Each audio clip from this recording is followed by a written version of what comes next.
তাহলে নিজের যেমন উপকার অপরের উপকার এটাকে বলা হয় সুকর্ম। যেমন একটা দুধ বিক্রেতা দুধ বিক্রি করে নিজে পয়সা পায়, অপরকে দুধ খাওয়ায়, তার শরীরে শক্তি হয়।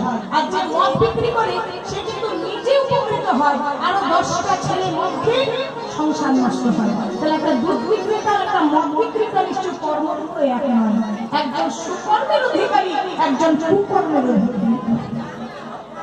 এই রঙের মধ্যে আমার ভগবান বিরাজমান। কোথাও দূরে দূরে ছুটতে হয়, ভগবানকে পেতে হলে দূরে দূরে কোথাও ছুটতে হয়।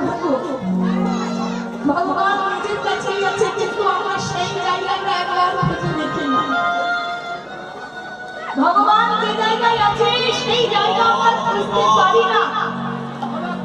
ঘরের তুলসী গাছটা জল পাচ্ছে না, আমরা বৃন্দাবনে গিয়ে নিয়ম সেবা পালন করছি। এই যে কুম্ভে স্নান করছি আর বাবা মাকে কেউ কেউ খেতে দিচ্ছি না, সবার কথা বলছি না।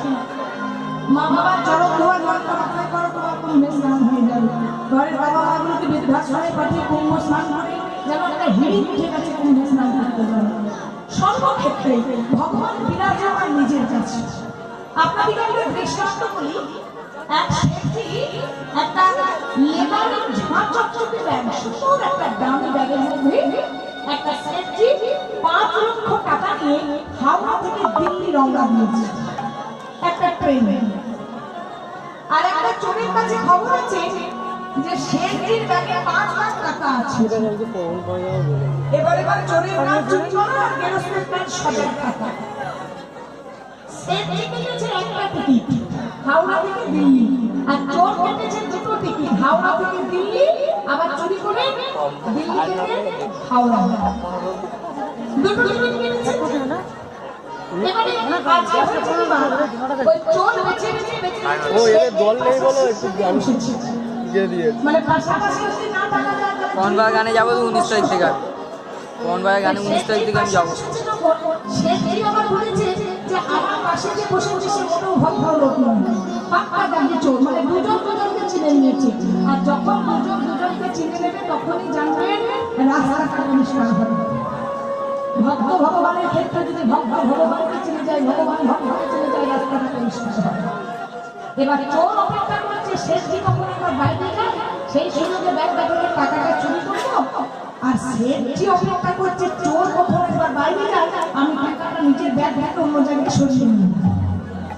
এবার দুজনের মধ্যে অপেক্ষার পালা চলছিল। অপেক্ষা করতে করতে হয়েছে কি ট্রেনটা দিল্লি ঢুকবো হয়ে গেছে। এবার চোরের মনে খুব চিন্তা হচ্ছে যে হায় হায় একটা নয় 2টো টিকিট কেটেছে, একটা আসার টিকিট একটা যাওয়ার টিকিট। তাই আসা যাওয়ার মাঝখানে যদি কিছু করতে না পারি তাহলে তো 2টো টিকিটই আমার বিপদ হয়ে যাবে।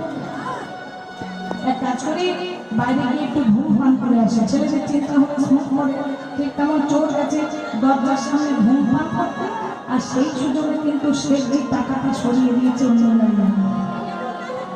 কিছুক্ষণ পর যেই না চোর এসেছে সঙ্গে সঙ্গে সেই শেঠজি কায়দা করে বলছে, ও দাদা এই যে ও দাদা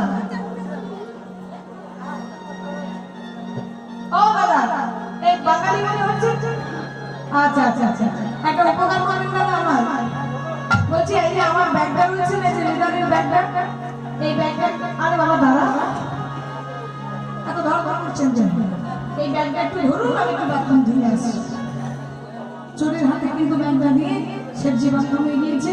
আর যেই না চোর তার ব্যাগটা পেয়েছে, তার যেটা সঙ্গে সঙ্গে সরাজ করে চেনটা খুলেছে, তার টাকাটা চুরি করবে।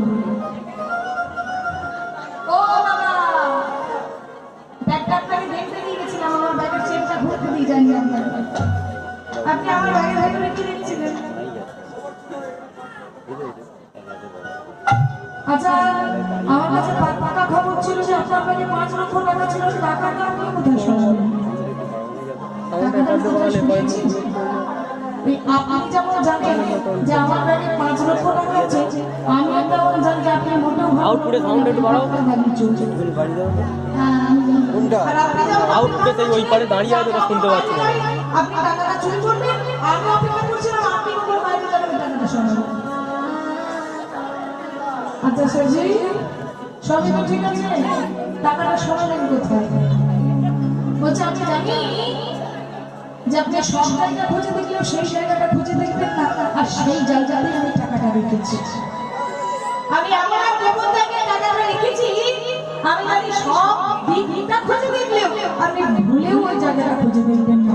তাই আমি আমার ব্যাগটা থেকে টাকাটা সরিয়ে আপনি ঘর থেকে যে ছেঁড়া থলিটা এনেছেন, ওই যে 9টা জায়গায় কালি দেওয়া আছে, ওই 9টা জায়গায় কালি দেওয়া থলিটাতে আমি আমার টাকাটা রেখেছি। আপনি আমার কাছে চেক খুলে খোঁজ লাগাবেন, কিন্তু একবার নিজের থলিটাই খুঁজে দেখবেন না। তেমন ভগবান কিন্তু জানে যত ছোট ছোট মুখ ভাঙে যায়।